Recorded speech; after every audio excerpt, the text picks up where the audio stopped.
Welcome to you as we continue now into the journey of the ordinary Sundays in the year of Matthew. And for me, this passage from Matthew has a whole lot of connections with scripture and song. So welcome to you. Welcome, Wendy, for the first time. Lovely to have you from Wellington. Thank you so much. From good to have you. Esther from over the hill from me somewhere in Northeast Valley, and Jonathan from Auckland. Good to have you all on board. And Jonathan, can you give us some background to this little kind of transitional moment as Matthew unpacks the gospel? Yes, this is a packed passage, really. It follows others where there seems to be mounting evidence of hostility to Jesus, and gives the sense of a minority movement facing a predominantly hostile society. And mission seems to be the response. And it is confident rather than beleaguered mission. And the passage, I think, reflects Matthew's Jewishness in the assumption of Jesus' messianic nature. And I'm just pulling out one or two things here. The sort of purposeful urgency in marshalling labors for the harvest, and the idea that we're ready for harvest, gives me the sense of some kind of continuity from the Old Testament right through. And the words like summoned and authority associated with naming his leadership group, and the instruction to avoid Gentiles and Samaritans and go rather to the lost sheep of the house of Israel, all give us the sense that this is a Jewish Messiah Matthew's speaking about. His gospel has strong scatological undertones. It's the good news of the kingdom, and the words, the kingdom of heaven has come near, are immediately associated with the behaviors of the kingdom. Casting out demons, cure the sick, raise the dead, cleanse the lepers, etc. In other words, Jesus is the king, and he's challenging any other form of authority, and his compassionate actions go hand in hand with that kingship. That's how I read the context of this passage. So there's urgency, and there's the sense of Jewishness and some of the other things you picked up on there. So there's certainly challenges coming towards us, I suspect, as we read this. Let's go to you, Esther, and find out where those challenges are for you. Yeah, there was a pastoral case that went viral on social media 2 or 3 years ago. And it was a mega church in the US that sort of took their marching orders from this passage, and especially, I suppose, the heal the sick, drive out demons, raise the dead.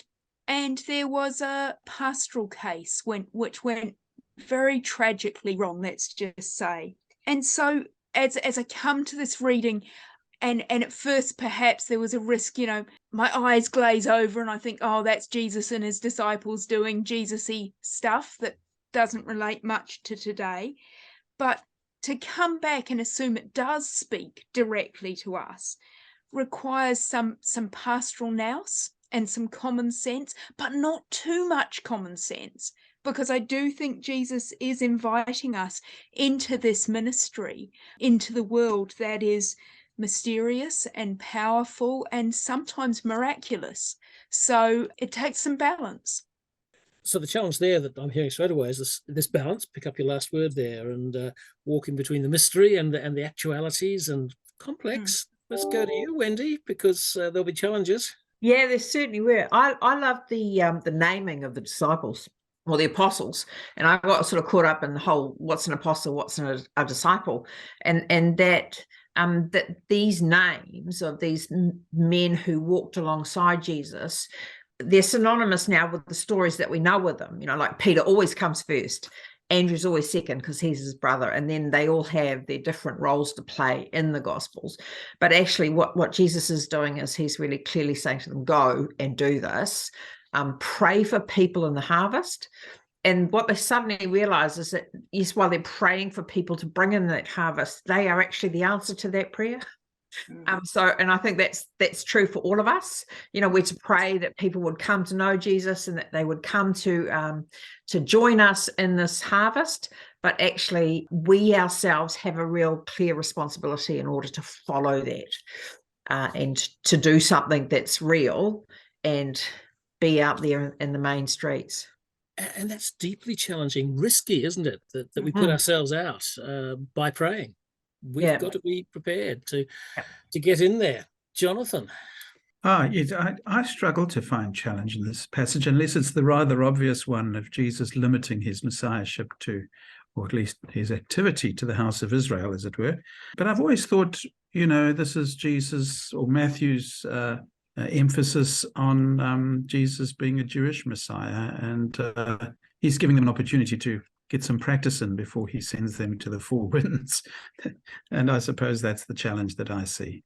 But I do find that challenging because, try as I might, I'm not Jewish. I've looked for it in my DNA, and I wanted to be Jewish, and I'm not there. I've done my whole ancestry. It's not there. So where are we in all of this? Well, I'll leave that question out there because I want the good news, and I'm going to go back to you, Jonathan, straight away, and tell me, where is some good news there? Yes, I find this continuity with the Old Testament, a good news thing, if that is in fact an accurate assessment. The fact that God didn't sort of write off the Old Testament and say, well, we had a go with that, let's have a go now with Jesus. That's an exciting thing to me, that God has had us in mind all along. And then, yes, a sense of urgency. I like that. It's different. It's enlivening. And then the kingdom focus speaks to me of speaking truth to power, which is, and followed by acts of compassion. But especially what I really like, and the good news for me, is this idea that it is more than simply the message about the forgiveness of sin. The forgiveness of sin is contextualized within the broader message of the kingdom of God, which contains so much, the renewal of creation, etc. So, I think I also like the fact that actions follow words. So this is all cheerful stuff for me. Invigorating. Esther, for you, where do you draw out good news? And I'm hearing Jonathan pack some ecological stuff there, which may be music to your ears, but where do you find that? Yeah.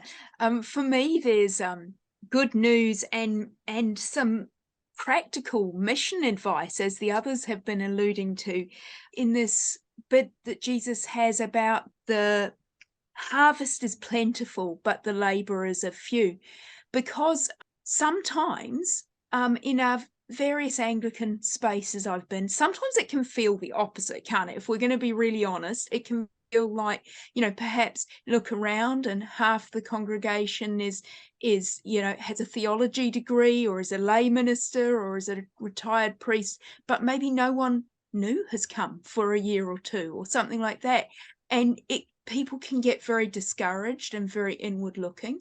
And when we follow this advice of Jesus to then be looking outwards into the needs of the world and to God's compassion for the world, and we go out and start doing that, and maybe the first prayer is, God, show us that the harvest is plentiful, show us these needs, call us back outside our four walls into that, and then suddenly some energy.